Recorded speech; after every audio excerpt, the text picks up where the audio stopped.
Good morning and welcome to this video edition of Connect Up.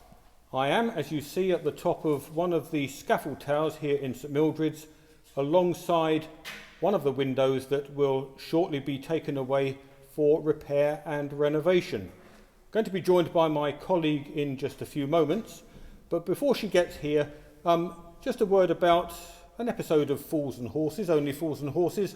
Some of you may be great fans of that comedy series and remember well the episode entitled A Touch of Glass, involving a rather expensive mishap with a Louis XIV chandelier.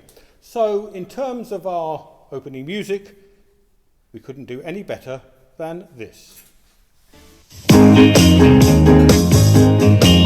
Stick a bunny in me pocket, I'll fetch the suitcase from the van. Cause if you want the best things but you don't ask questions, then brother, I'm your man. Cause where it all comes from is a mystery. It's like the changing of the seasons and the tides of the sea. But here's the one that's driving me berserk. Why do only fools and horses work? La la la la, la la la la la, la la la, la la la la la, la la la la. Getting up the top here was the wrong time to remember just how much you don't like heights. So I'm just going to focus on the screen because it's quite high up here. Lean out a bit so they can see you. Oh no. Well, hello anyway, and hello. A warm welcome to this week's issue of Connect Up. Now, you won't have failed to notice when you have a look at your digital copy of Connect Up just how much of a new look there is to it. Now, in an attempt to make it more comprehensive, we have separated it into sections so that you can easily pick and choose what sort of thing you want to look at, and hopefully you won't ignore large chunks, but obviously that does also become easier. It's been a constant source of fascination to us, the way that things constantly evolve.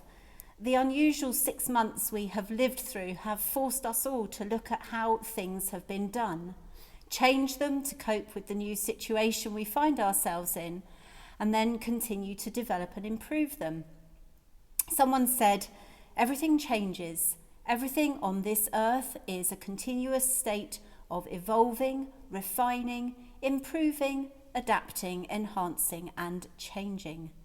We look back to our first attempts at recording worship, and they seem a million miles from where we are now. I can't believe where we are, actually. But that's still, sorry, I'm going to just start that sentence again. We look back to our first attempts at recording worship and they seem a million miles from where we are now. But that too is still a journey.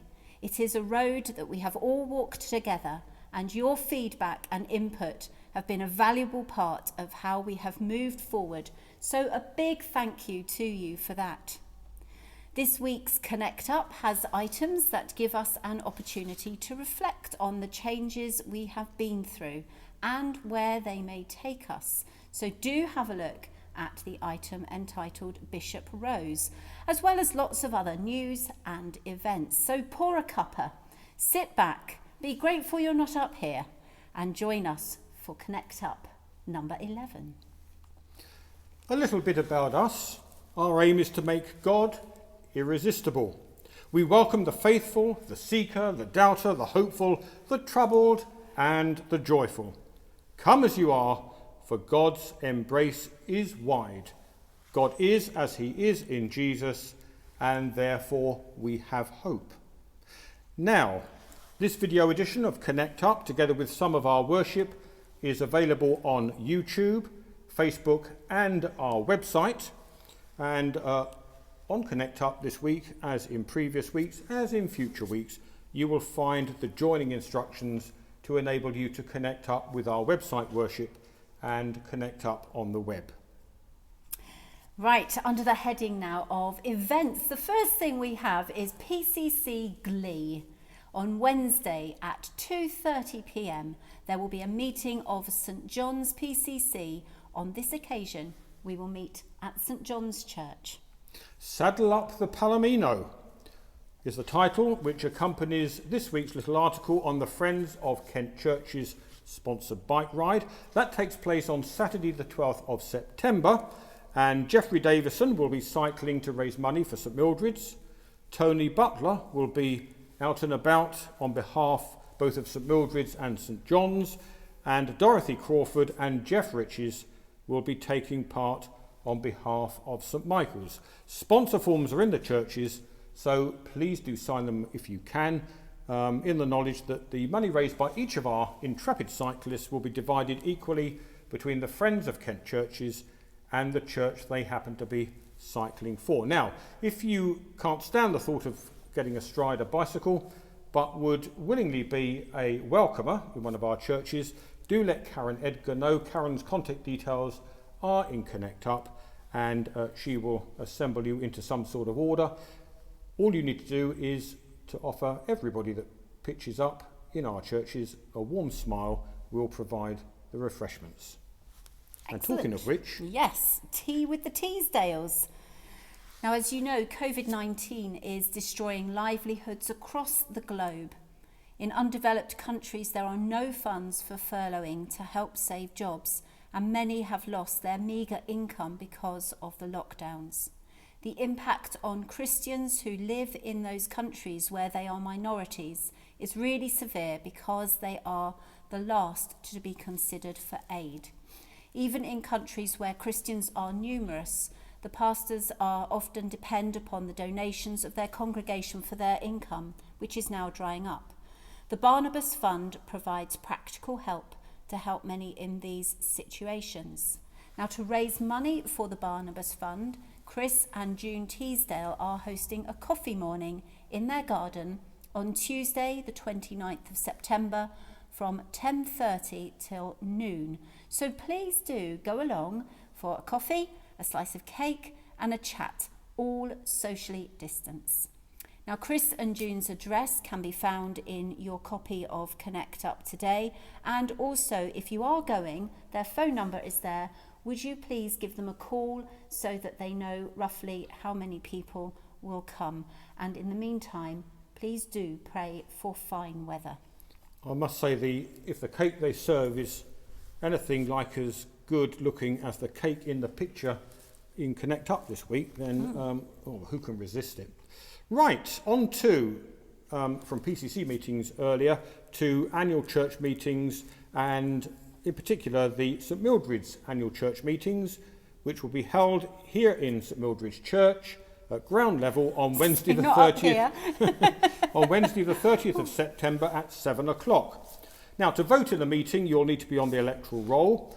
With the issue of Connect Up that we are sending out today, you'll find an electoral roll application form and a copy of the existing electoral roll so that you can see if you're already on it. Now, if your name is not on the roll and you would like it to be, do fill in the form and send it back. Also, we're going to have a copy of the roll on display in the church together with application forms to join it. We also would like people to think about becoming a church warden, a member of the PCC, or indeed PCC secretary. So if any, or well, not all of them obviously, but if any of those posts, if you harbour a burning desire to be one of those, then do let us know. If you're not quite sure but would like to find out more, we'd be happy to chat with you. So do get in touch with us. Excellent. Now, more fantastic news. The Wednesday Lunch Club tea for those who live alone. Wednesday Lunch Club is back, but with a difference. Instead of lunch, Mary Monckton and her wonderful team will be serving afternoon tea in St Mildred's Church Hall on Wednesday the 16th of September at 3 p.m. It would be helpful to know if you'd like to come. So if you want to be at this event, please do call Mary. Her phone number is 01580 240 767, and that will be wonderful. Yes, and from afternoon tea to morning coffee. Coffee at the Vine was a much-loved source of support to those who had been bereaved. Then, of course, lockdown intervened. The good news is that we're going to meet once again on Saturday the 12th of September from 10:30 until 11:45, but this time outside and in the vicarage garden. Now, please arrive and leave when you wish. The occasion is open to everyone who is bereaved. We would ask you to ring Irene.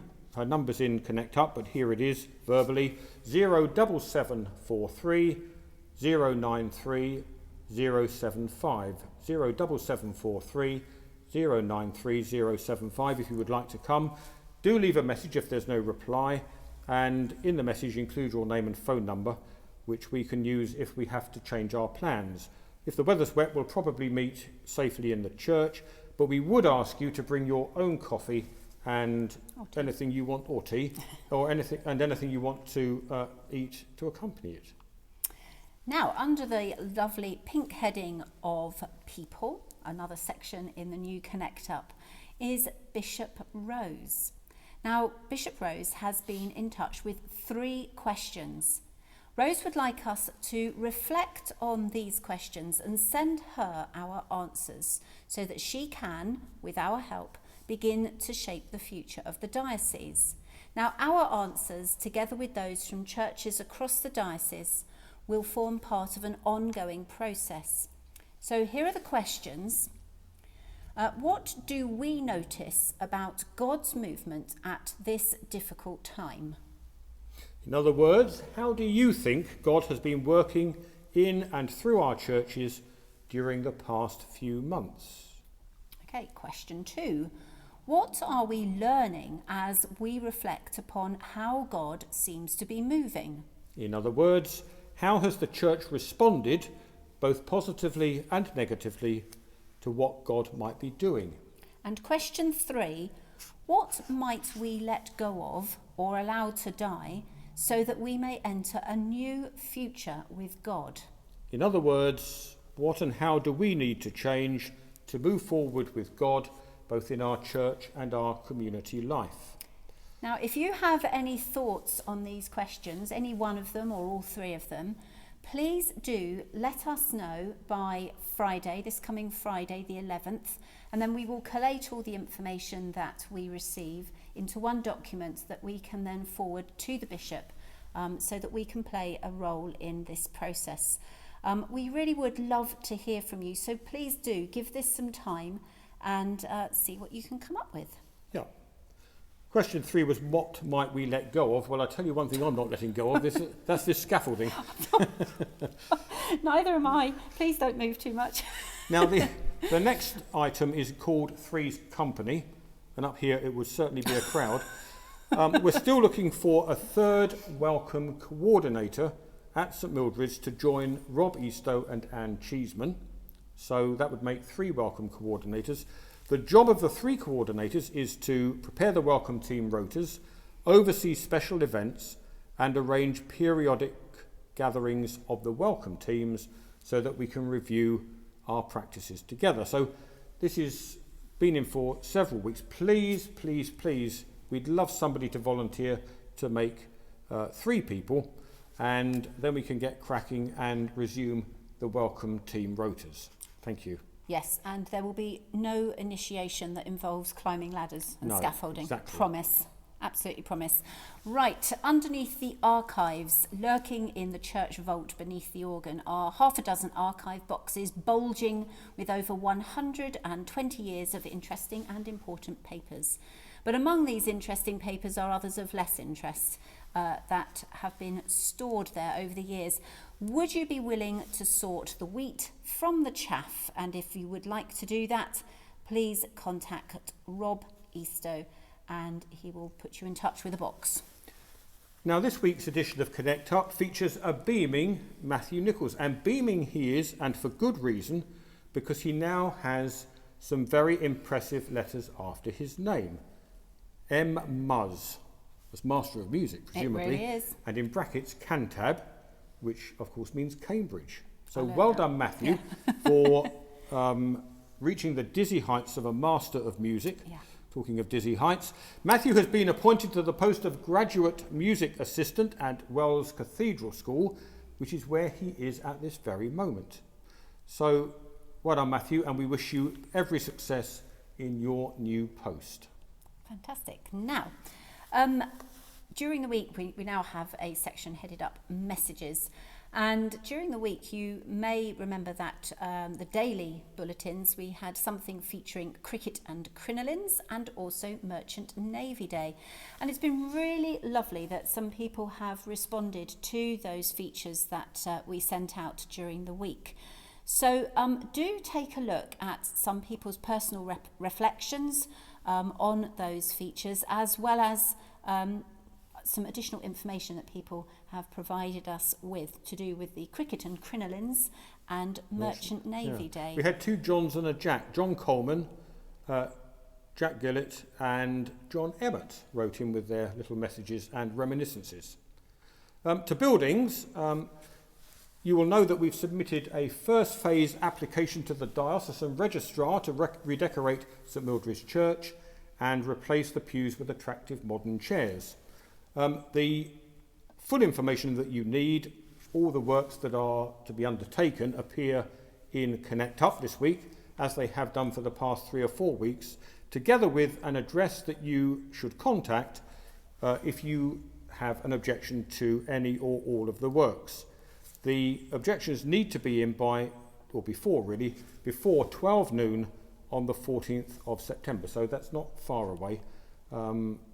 So do have a look at that and be up to speed.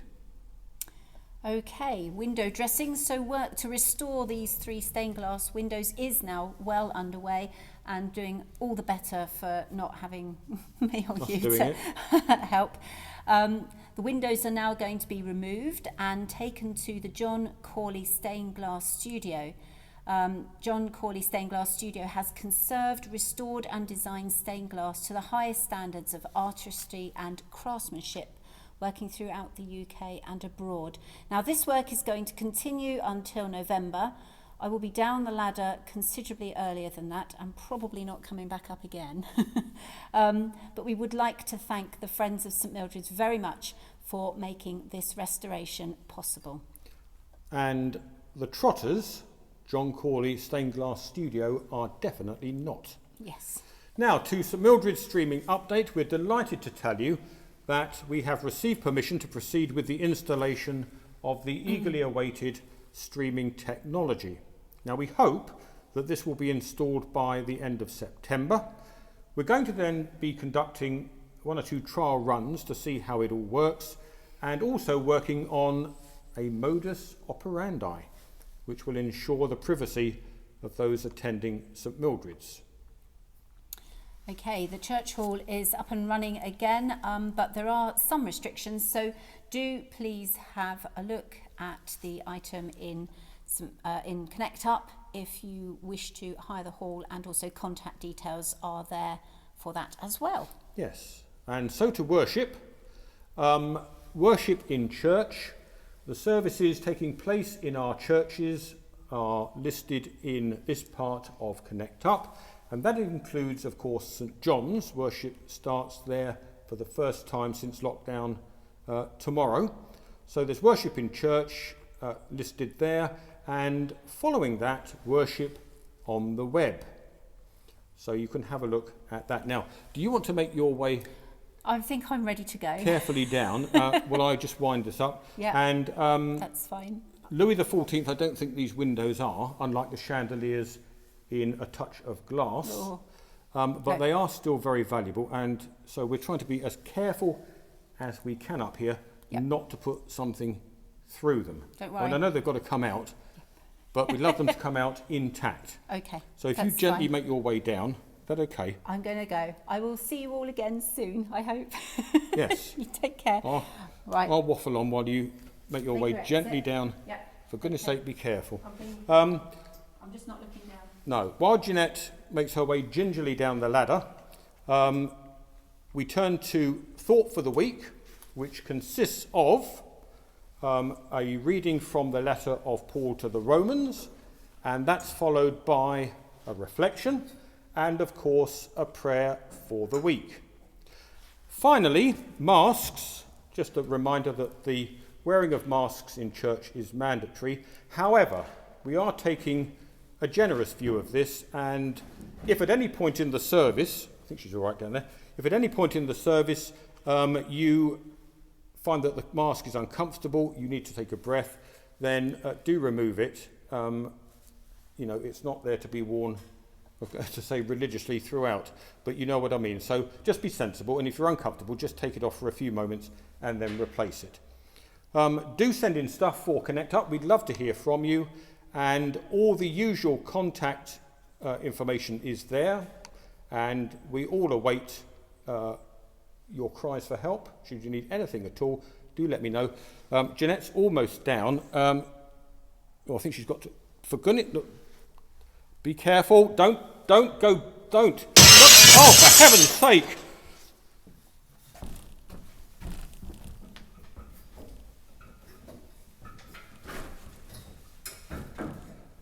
What have you done?